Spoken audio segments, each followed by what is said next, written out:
the deboning process is the way I do it.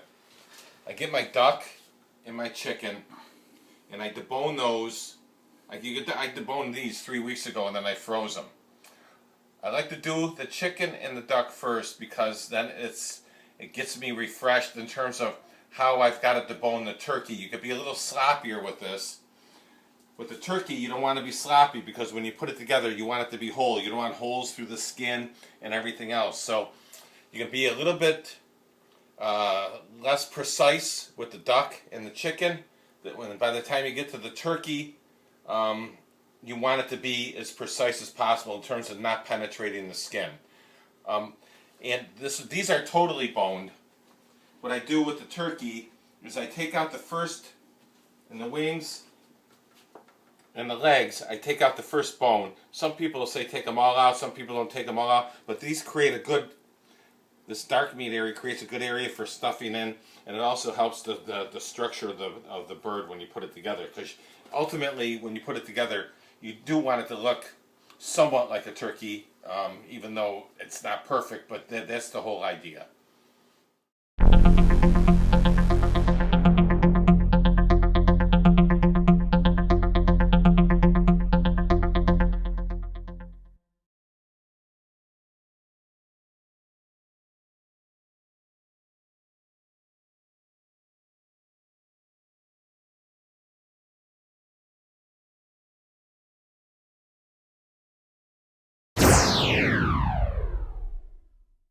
One of the unique things we do with our turducken is, as opposed to tying it with string, or some people net, some people use skewers. I developed this a couple years ago. I make a lot of sausage at my restaurant, and we use hog casings. And a lot of times you'll get them from the supermarket with salt on it. Now in this case, if you were to make sausage, you would soak this in warm water. We don't want to soak this. We want it to be tight, like a string. And when you tie the turducken up, this becomes, when you slice it, is edible. And so you don't have to worry about taking the string out or the skewers out or the netting off and having the thing come apart. This was something I developed last year. You can get it at the supermarket in salt. Sometimes you go to a sausage place and you'll get it in brine. If you have any left over, though, you want to salt it and it'll last indefinitely.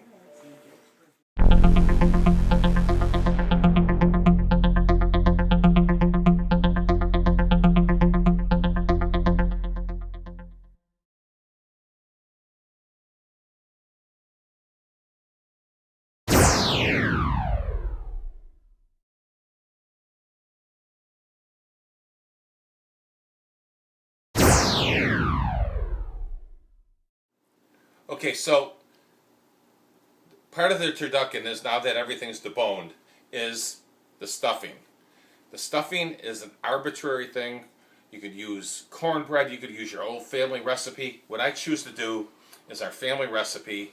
The only change I make with this is that I make it less moist than the stuff that I'm going to serve outside for just a side dish. Because you're going to have all the moisture of the birds soaking into that bread, and it's going to hydrate the bread as it's in there. I learned that a couple of years ago. I decided to use less moisture in there, and I use less stuffing now also in the layers, because it has, you want the bird to stay together when you slice it all the way through. So one of the things I learned, I do take notes every year in terms of what I'm doing to try to get the perfect product. And I'm pretty close right now in my eyes. But drier stuffing than you normally use. If you use a dry stuffing initially, that's great. And less of it.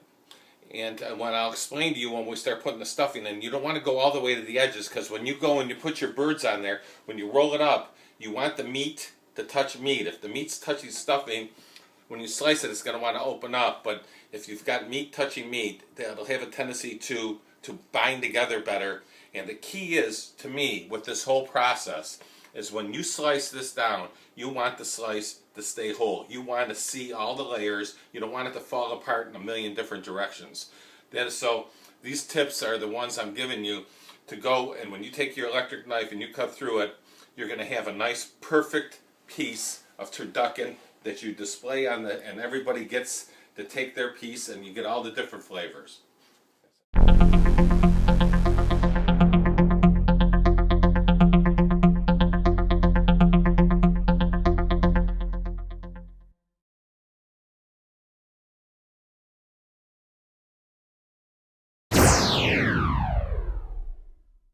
Now, before you put the stuffing down on each layer, you should put some sort of a spice seasoning down. Now, I'm not honking for Mrs. Dash. I use this because it's salt-free, and if you look at the ingredient label, there's a whole bunch of different flavors in there. Now, some people, if you go online, they'll use a Cajun seasoning or whatever, but I like to have a subtle seasoning in there. I don't want it to dominate, but I want it to enhance. So this is the Mrs. Dash, because it's salt-free and it has a lot of different ingredients in there, is my personal choice. You get enough on there. This is all personal preference again. You don't want to have your seasoning dominate.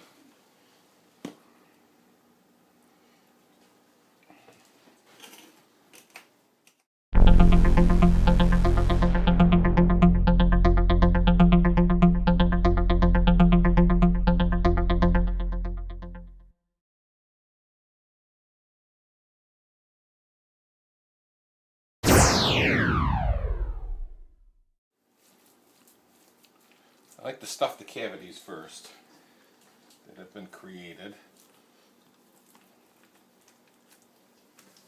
I've made the mistakes in the past of overstuffing the layers, and with that, you can't overstuff the cavities. But overstuffing the layers, it has a tendency then, like I said, and my whole deal is, if you're going to go through this process, when you make a slice, I've said it earlier, you want the slices to stay intact. So these are the little tricks I've learned through the years.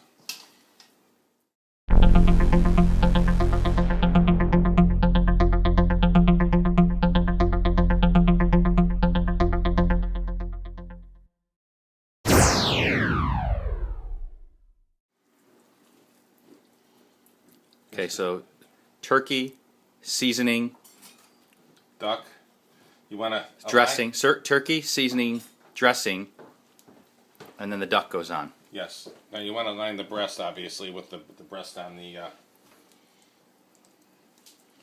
turkey. And you're just more placing it on there, right? You're not really. Yeah. Okay, so A little more seasoning.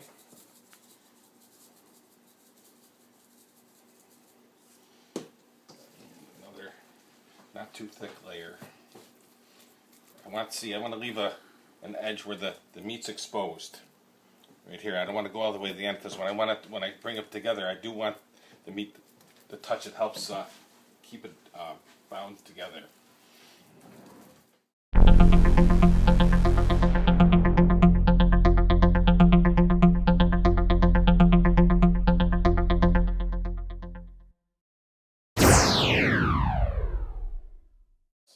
Thighs, breast, just when you're putting it together, you want to lay it out exactly the way the turkey is laid out.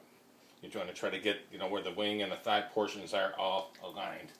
If you don't, I got a little bone here. Always at the end, you should always check and touch, use the feel deal to check to make sure that you didn't miss any, because you don't want any bones in here. That's part of the fun. It's all lined up. seasoning. A little more seasoning.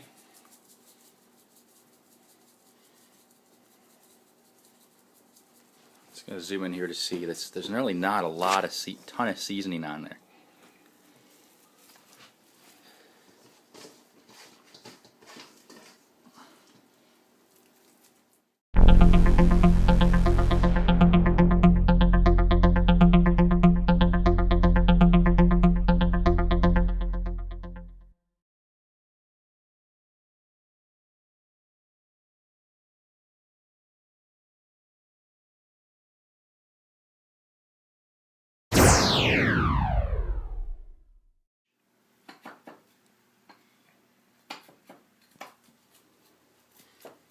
Here's one of the keys.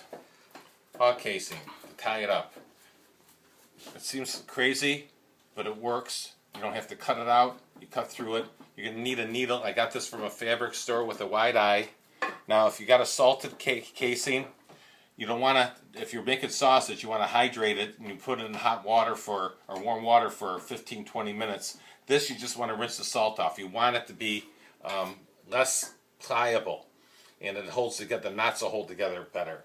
So, hog casing to do the tying, not string, not skewers, not knots. This will assure you of keeping everything together. This is my proud invention. Okay, now putting the turducken together is, if you can do it with one person, you're way better than me. It's a two-person process, and you want to bring it up, and this is always the scary part, thinking that, okay, I'm not going to be able to get this together, but it always does come together. Okay, here we go. Two-man process putting this together.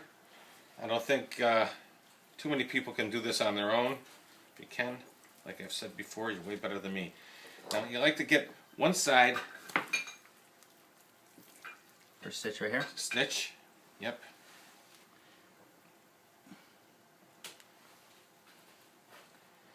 Now, there's a couple ways of going about this. If you want to do it, you can go and put a couple stitches in one end, the other end. Wow. Okay, that's easier to do. One side first, okay. Okay. All the way through? All the way through. Now these ends here, once we get this together, we'll stitch those cavities together. Right now, all we're concerned about is getting this together. Okay, Dee. So cross it over. Yep. It doesn't have to be beautiful now. If you want to increase the stitches after you're done, the key is right now is just try to get this together. And we've got company. It's our little sweetie Ava.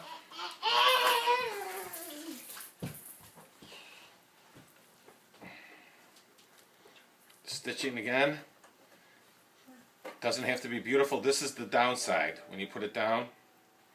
Because obviously, see how this is coming together real nice now? I hardly even have to help him at this point. And make sure you have enough fat on either side, or skin on either side too, right? Yes. Mommy, what are you making? Uh-oh. Mommy, what are you making, Mama? Can I add a suggestion? Yeah, If you had to do this one person, you could use laundry clips and clip the skin together and sew it. If you didn't have someone to help you. This is Dr. Mylan. Dr. Christina Mylan, also known as my wife, coming in with a suggestion. We did a video a couple years ago, and while we're doing this, I just want to explain that I used parts last time. I used duck breast, and I used skin on chicken thighs. And it didn't work well because, like I said, I keep emphasizing that you want the slices to remain intact. Now, when you got the skin on, the skin remains on there. Don't worry, it's going to cook, and it's not going to be invasive. But it helps keep everything together. So when you slice it, it doesn't want to go in 15 directions. It's like, you know, you don't want to eat a ravioli and you cut into the ravioli and the cheese squirts on one side and the pasta's on the other. If you're going to go through the process, you want all the flavors to be in every bite. Okay, so we're doing. So really, we only had to kind of two-person it for the first couple stitches, right? Now, if unless you use the clips, right, Christina?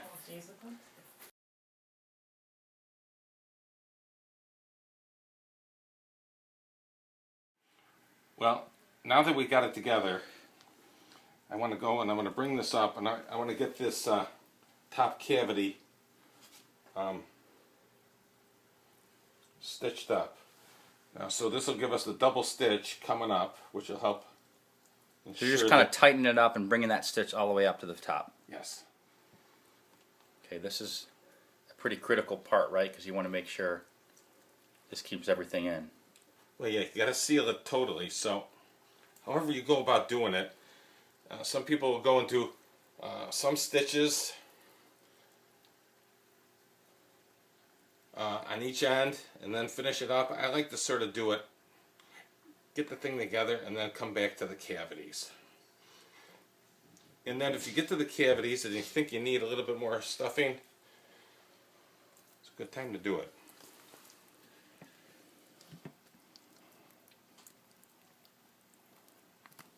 See, this is all still, this is not even, if you go and you get good hog casings, this is not even one full one. That's so, if you get them in the supermarket, they come in little plastic containers, and they're the pieces, so you're going to get shorter pieces, the ones you buy and salted in the supermarket.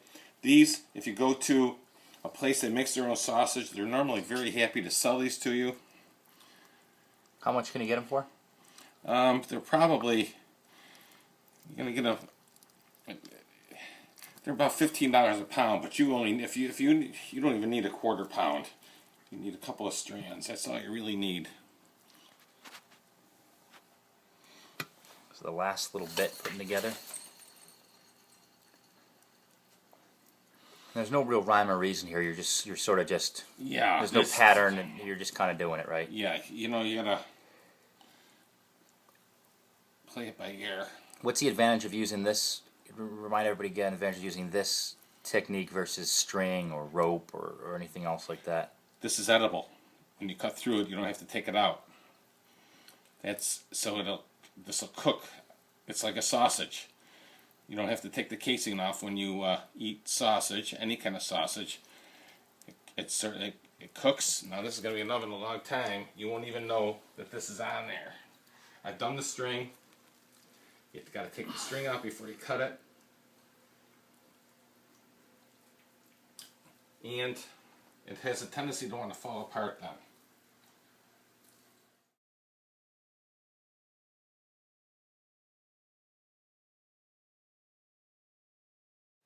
Okay, so I'm gonna knot this so that the string is ending on this side. I'm just gonna anchor it here. Actually, I'm gonna go in and come out. Okay, so now I have, this is just like tying laces, right? I have two ends. I'm gonna pretend like this is one string, and I'm just gonna tie this in a knot here. Actually, I'll do it. I won't do a surgeon's knot, I'll do a regular knot.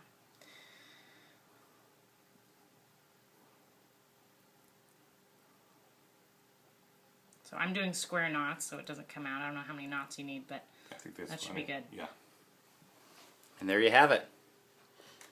Thanks, Christina.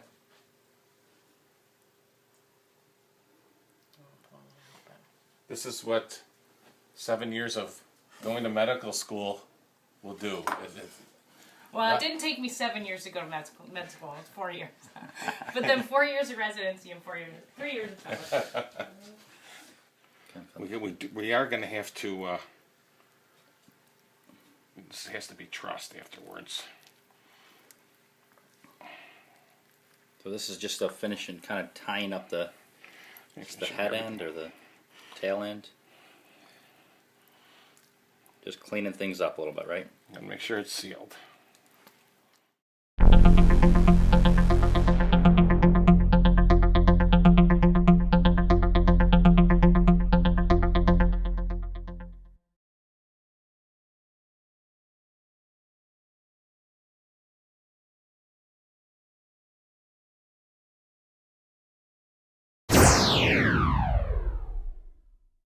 You got to truss it. You want to try to give it some shape so it doesn't lay flat.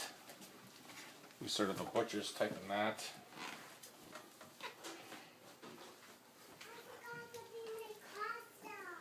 That's okay, we got your crayons first. Can you hold that? Okay. Ow. Did you want to film me making this into a perfect square? So you're going to put one right here.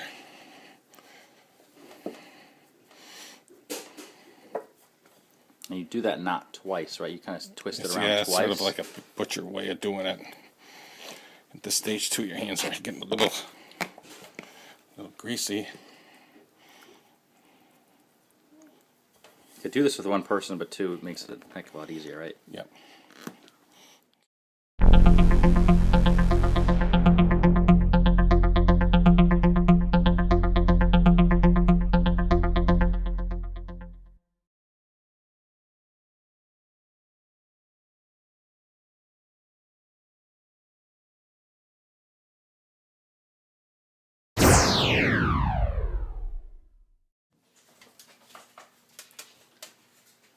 Okay, now what? Okay, this is really a good idea to do this the day before. I seal it with tin foil.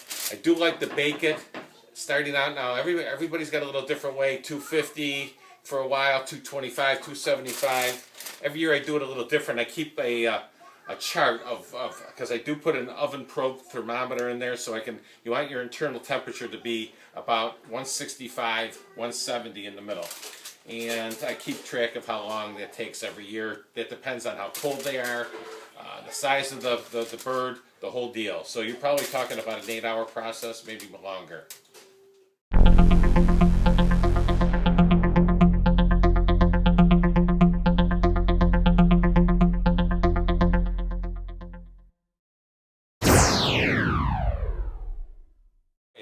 Here's the finished product. We cooked it in the rack. I covered it. I put it in at 275. I put it in at about 6:30 in the morning. I put it in at 275. Cover it for 4 hours. Take the cover off. That's when I insert the probe thermometer. Get an idea where we are. Then I turn the temperature down, uncovered, 250, and it took about another 4.5 hours after that. I take it out at an internal temperature of 165. It'll carry over depending on how long you got. It'll carry over anywhere between 8 and 10 degrees, which means it's going to continue cooking. So we took the probe out at 173 actually, and we're ready to start carving. We'll take the strings off. Sharon. And if you you see, it looks like, still looks like a turkey. It doesn't look like a traditional turkey, but that's sort of the idea, is to try to have it maintain some of its integrity. It's very preferable to use an electric knife when you carve this. I use my electric knife twice a year, once to cut the cubes for the breading and once for the turducken.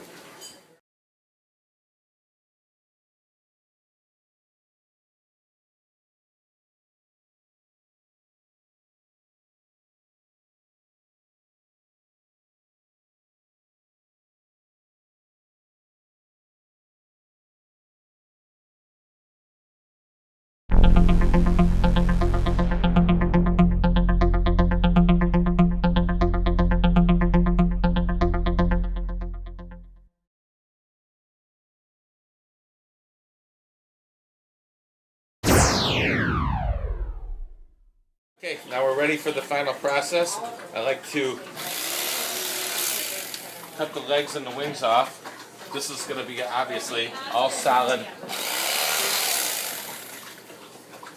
meat. Of course, this isn't looking too bad either, huh?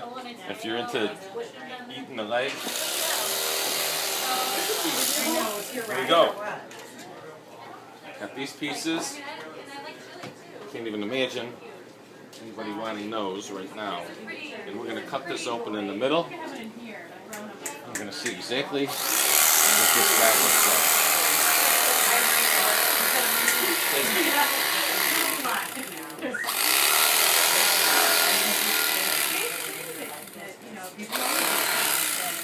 And here it is. Look at the juice. All the layers.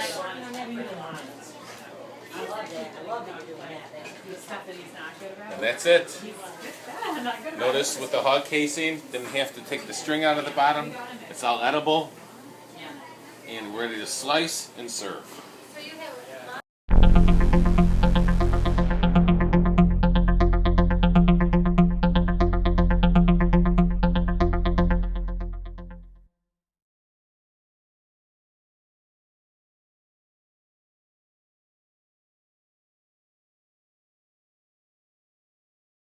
Hopefully, you'll learn how to make a turducken. It's an easy, and I started making them 6 years ago. I told my wife, I don't know if I want the family to like this because it is a lot of work. They loved it, and it's been a tradition ever since.